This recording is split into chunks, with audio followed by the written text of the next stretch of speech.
Teorema es una logia de estudios de la Logia Simbólica Española que se compone de maestros masones y maestras masones de diferentes orientes de España que han desarrollado una cierta experiencia, que llevan tiempo trabajando en masonería y un cierto interés reflexivo para realizar estudios concretos en el ámbito de lo masónico, simbólicos, filosóficos, históricos, y para compartir esos estudios con otras logias de estudios de otros países y con los demás talleres y logias de la Logia Simbólica Española.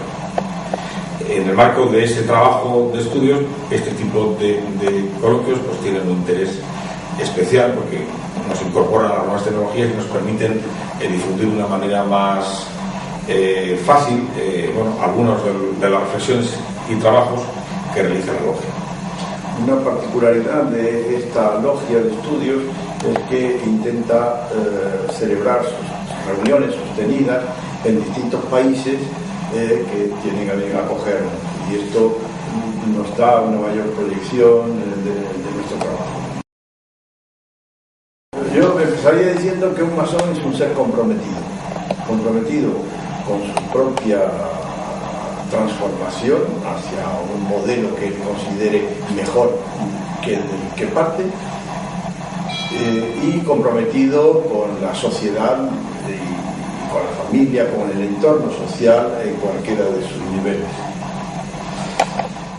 Yo añadiría que un masón o una masona es una persona normal, que no es un ser extraordinario necesariamente, ni una persona de una formación académica súper cualificada, sino que es una persona con un mínimo de interés y curiosidad y de compromiso, como tú acabas de decir, para interesarse por esa reflexión personal, por ese esclarecimiento personal que la masonería es, y por el mundo que le rodea, ¿no? O sea, que la masonería no es una selección de superhombres o supermujeres, sino que lo que propone es un camino reflexivo y en cierto modo filosófico para gente más o menos corriente, normal, con unas cualidades medias que le puedan permitir participar de esta tradición.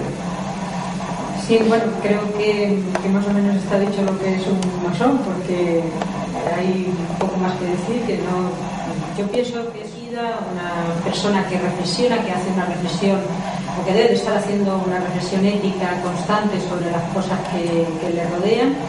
Y creo que es una persona además que está dispuesta a seguir un determinado método que le va a ayudar a construirse, a ser un mejor ciudadano, una mejor persona, con la ayuda del resto de la gente que está con él en la masonería, ¿no?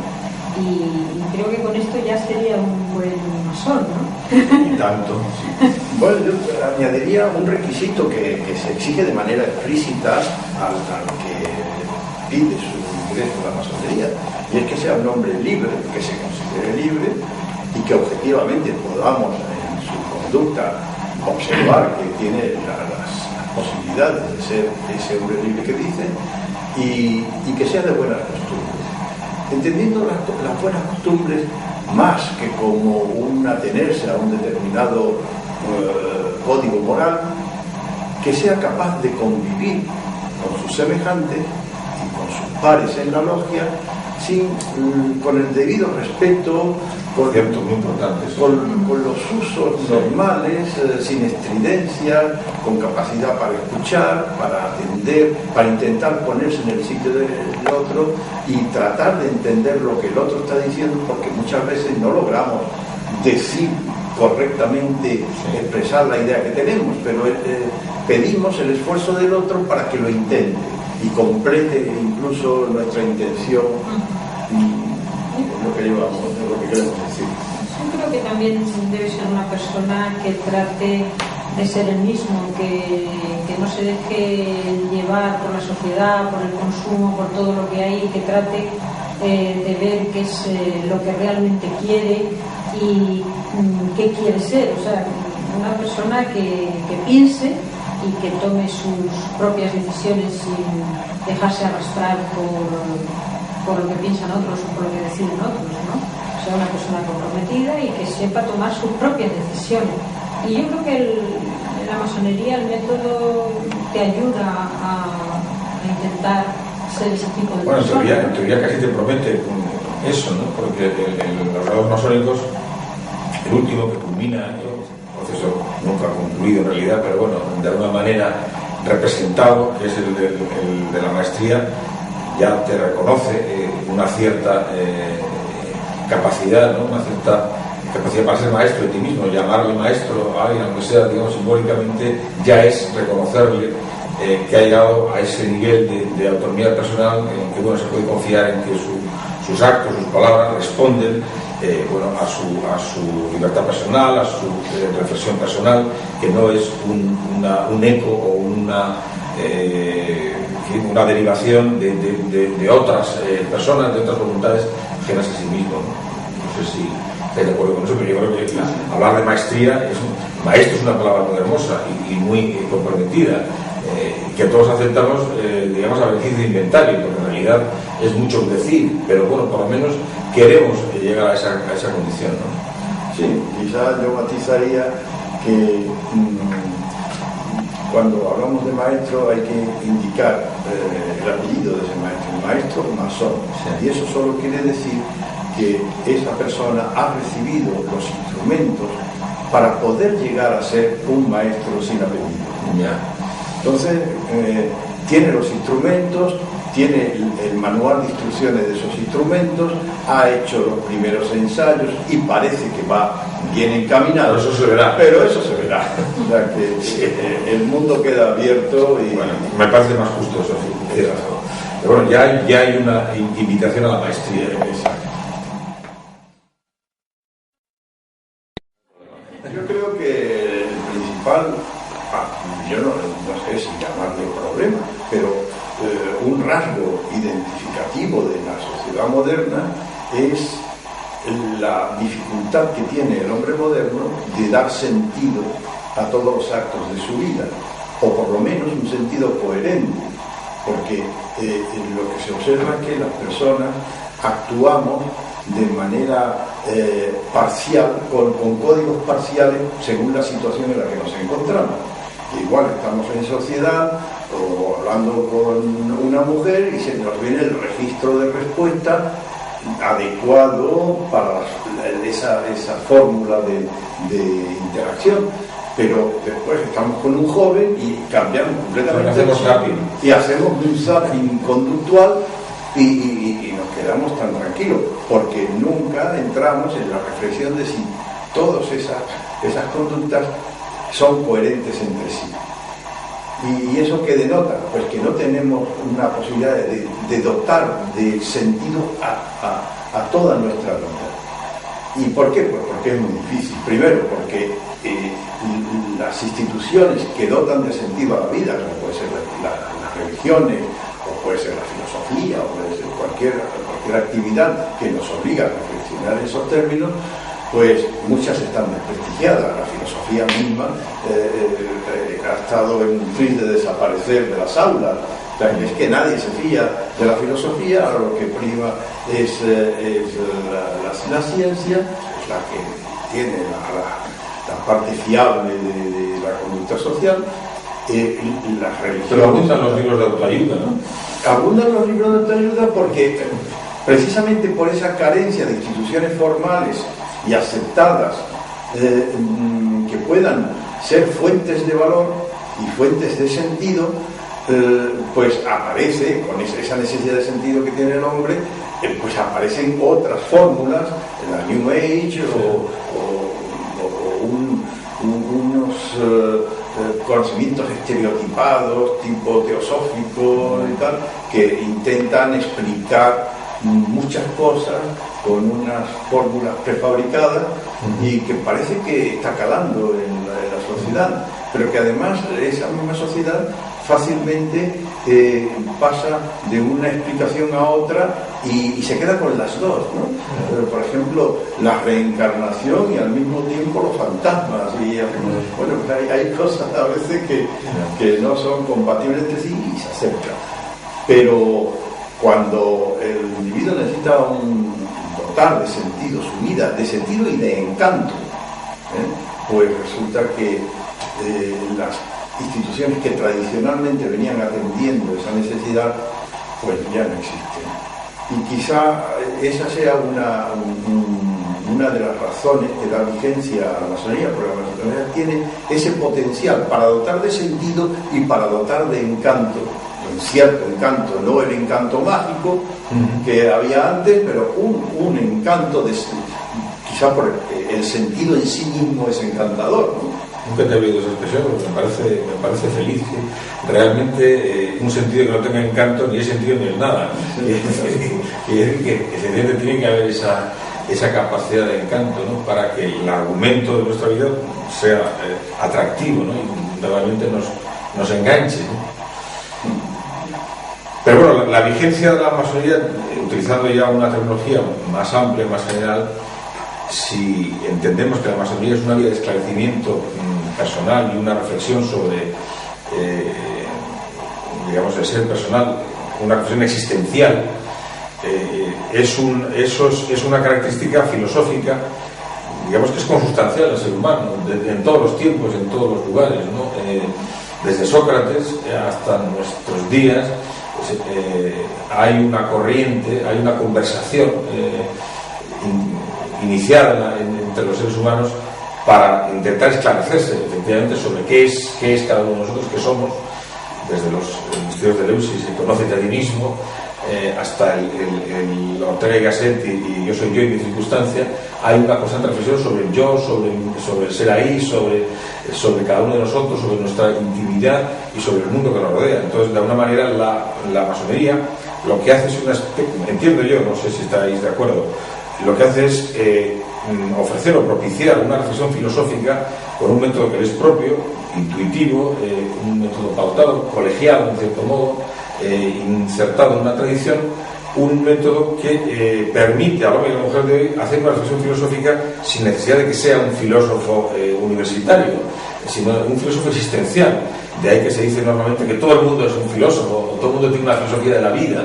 En ese sentido, pero con más precisión, la masonería también propone esa respuesta, ¿no? De que cada uno se construya esa filosofía de su vida a partir de esa reflexión personal en el seno de esta tradición que la masonería es. Sí, perdón. Sí, te toca a ti la reflexión. Bueno, yo pienso que lo que estaba diciendo, y sobre todo lo que estaba diciendo que te da ese conócete a ti mismo, y yo creo que te ayuda, porque de alguna manera vivimos siempre en una contradicción. Bueno, pero en una, queremos vivir solos, pero estamos obligados a vivir con la gente, estamos en un conflicto de alguna forma permanente. Yo creo que la masonería, por un lado, en ese conocernos a nosotros mismos, nos ayuda también a vivir mejor con el otro después que estamos obligados a hacerlo, ¿no? Y también para mí veo importante esa enseñanza de mediación que hace la masonería dentro de las logias con los miembros, donde estamos obligados a convivir con gente que tiene ideas políticas diferentes, creencias diferentes, y aprendemos a tolerar, aprendemos a dialogar, aprendemos a estar juntos, y eso después también va a servir, y otra cosa más, para estar juntos. Otra cosa más, aprendemos todo eso en relación con los demás. También aprendemos, como sueles decir tú, a tematizarnos a nosotros mismos, a vernos a nosotros mismos con cierta distancia. No solamente entendemos mejor a los demás y somos capaces de interactuar con ellos, sino que también nos tomamos a nosotros de otra manera.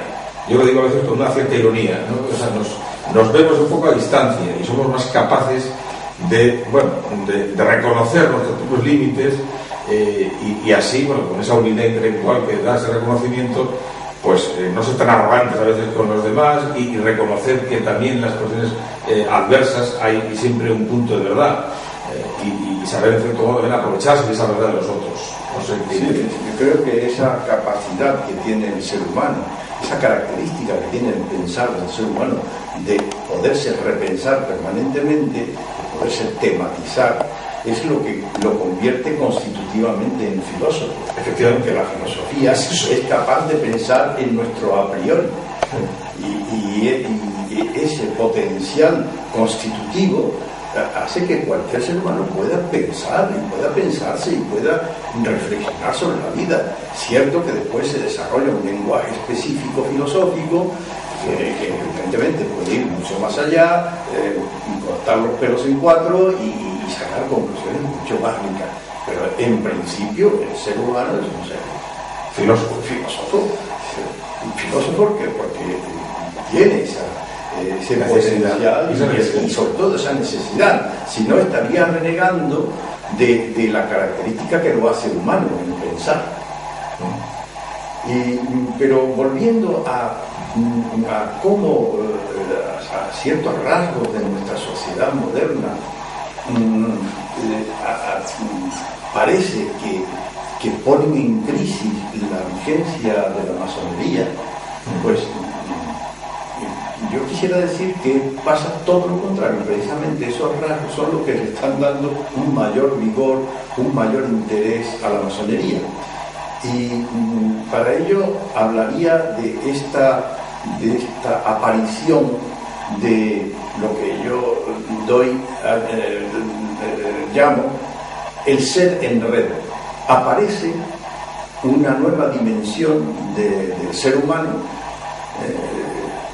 Los existencialistas, los fenomenólogos decían del hombre que era un ser en el mundo, para definir uno de los principales rasgos de su ser. Y lo que pasa es que todavía en aquel entonces no existía esta sociedad de la comunicación, donde cada ser humano es un plexo en una red de comunicación, y la comunicación, que antes era una especie de accidente, ahora es la base misma de la vida. No podemos aislarnos, estamos permanentemente en comunicación. Y eso, estamos ya viendo los efectos de esa nueva sociedad, cómo todo se está transformando. Ese ser en red, resulta que su principal vector de acción es la comunicación en sí. Y entonces, la comunicación, que era algo que se puede dar de mil maneras, ahora se ve, y la filosofía moderna hace hincapié en este aspecto de la comunicación. La comunicación tiene un fundamental objetivo, que es la posibilidad de llegar a acuerdos. También puede tener otros estratégicos, como la influencia, la coacción o cualquier otro, pero la comunicación útil es aquella que, partiendo de dos plexos que quieren decirse algo, se lo quieren decir para poder llegar a un acuerdo, a una mediación, porque la condición fundamental de la sociedad es la coimplicación en esa construcción. Por tanto, tenemos que intercambiar por unas garantías de que lo que vamos a decir no está coaccionado, están presentes todos los implicados en el problema, vamos a poder hablar todos en equidistancia, vamos a tener las mismas oportunidades, tenemos todos los mismos cañones, las mismas capacidades para intercambiar, y esas garantías son las que dicen, bueno, en este escenario, si todos los componentes actúan de buena fe, podemos llegar al acuerdo. Eso lo dice con mucha gracia mi admirado Andrés Ortiz, es usando esos retruécanos que le gustan, que dice que el punto de partida está partido y solo la mediación le pone remedio. Ese remedio de nuestra fragmentación, de nuestra partición, está en la mediación. Sí, pero curiosamente, estas exigencias que los filósofos modernos, los técnicos en comunicación, le piden al escenario donde se produce la comunicación, pues resulta que la logia masónica y el método masónico las tienen perfectamente cubiertas. Se exige en la comunicación dentro de la logia que estos requisitos se estén dando. Y lo hacen de una manera clara, evidente, didáctica, y para que además el masón aprenda de manera consciente que esa es la manera de comunicarse. Por eso el aprendiz, mientras sea aprendiz, tiene que estar en silencio, no porque se le niega la participación, sino porque hay que aprender primero a escuchar al otro. Y escuchar es una tarea muy difícil, muy, muy difícil. A mí me lo vas a decir. Bueno, pues esa necesidad que tenemos de procurar de manera no absoluta, de manera cuidada, de reunir esos requisitos para la comunicación, pues precisamente se está enseñando en la logia. Y eso le da una vigencia, pero sí, mayor que en otros tiempos, en contra de lo que se piensa, de que la masonería ha tenido momentos de gloria en el pasado y que ahora no estaría justificada. Yo creo que esa gloria o esa fama que ha tenido en el pasado ha sido en gran parte espuria y ajena a su propia esencia. Sin embargo, ahora nos acercamos más a una utilidad propia. Por los tumbos de la vida, resulta que ahora eso es lo que es más preeminente, en realidad, a una posibilidad más preeminente que la de la mera relevancia social o política, que no es el objeto propio de la acción absoluta. Yo pienso que sí, es una de las funciones de hoy más necesarias y que se aprenden en la masonería, porque en realidad al final... Cuando hay suerte y se hacen las cosas bien. Pero al final nos convertimos, y se hacen las cosas bien, si se sigue bien todo el trabajo, nos convertimos en una escuela de formación para mediadores que además, si se hace bien y se hacen buenos mediadores, pues van a ayudar a resolver los conflictos que puedan darse en la sociedad, ¿no? Y creo que es una parte importantísima de esa formación y de esa preocupación que tiene la masonería, el ayudarte a convivir con alguien que es diferente, de que normalmente fuera lo que tratamos es de aislarnos de ellos y buscar a la gente con afinidades, ¿no? Sí, eso es lo que hace de la logia un grupo, por esencia, transversal, ¿no? Que no trata de repetir crónicamente a sus miembros, sino que al contrario, se comprometen, digamos, a ampliar lo más posible su abanico de representatividad para poder ser transversal y para romper las fronteras y barreras que en el mundo profano, en el mundo exterior, son tan vigentes, ¿no? Claro, yo creo que uno de los requisitos fundamentales de la masonería es que convoca la diversidad. Si una logia no es diversa, no es válida, o no funciona peor desde el punto de vista de los objetivos que quiere alcanzar. Puede funcionar mejor desde el elemento gratificador, casi como club, sí, pero como funcionalidad masónica no funcionaría. La diversidad es algo fundamental. Y claro, pero yo iría un poco a más. Resulta que siempre se ha dicho que el espacio masónico es un espacio regulado por la razón, pero es que estas garantías que establece el marco masónico para poder llegar a la verdad da una nueva relevancia a esta presencia de la razón en nuestros argumentos, y es al mismo tiempo lo que requiere la sociedad. El problema de todos los debates que se ven en televisión entre las personas es que la razón ha quedado relegada. Ya es una cuestión de decibelios, o de oportunismo, o de demagogia, de pura demagogia, y la razón no está presente en el debate ético ni en el debate político. Es lamentable, pero es así. Sí. Pero es así. Entonces, rescatar la pura comunicación regida por el argumento razonado, a mí me parece que es ya una necesidad perentoria, y la masonería está en medida de poderlo, intentar. fundamentalmente, y el 50% del trabajo masónico va orientado a la construcción del individuo. El individuo, como decías en la presentación en Jerez, intenta buscar la mejor versión de sí mismo, ¿no? Y me encantó esa expresión. O sea, que se trata de averiguar en cada momento quiénes somos, y esto es un trabajo ímprobo y eterno, pero y además eterno, pero la verdad es que en cada momento somos algo, sí, el que sea. Que podamos averiguarlo o no podamos averiguarlo, la masonería pretende tener un método para ayudarnos en ese trabajo. Bien. Y esa problemática de conocerse a sí mismo es permanente, porque el desconocimiento de nosotros mismos nos viene dado por la estructura misma del proceso de socialización. O sea, el ser humano, cuando abre los ojos al mundo con una capacidad reflexiva y con interrogantes, ya está confundido por el proceso ese. Ya empieza a ser engañado. Se da cuenta de que está no engañado, de manera engañoso, que se encuentra en un claro, engañoso. Que su realidad está oculta, que además no puede verla de manera clara y que tiene que hacer un proceso de investigación riguroso. Y la masonería pretende tener ese método.